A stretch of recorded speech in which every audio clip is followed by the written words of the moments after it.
Здравей, как се казваш? Стефани. Добре, много ми е приятно. Ще ти зададем 5 въпроса елементарни от обща култура. Ниво втори клас. Готова ли си? Добре, започваме с първия въпрос, елементарен. Коя е столицата на Турция? Грешка, закривай.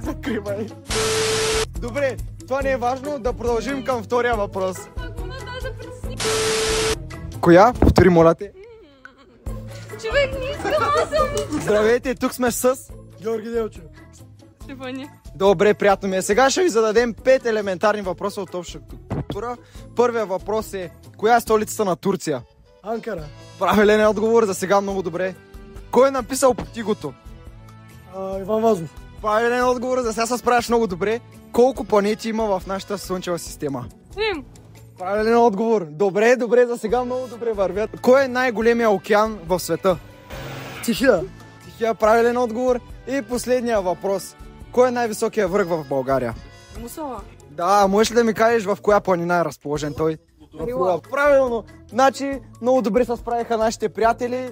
Печелят 10 лева. 925. Майко, перфектна. Ти се притесняваш толкова много.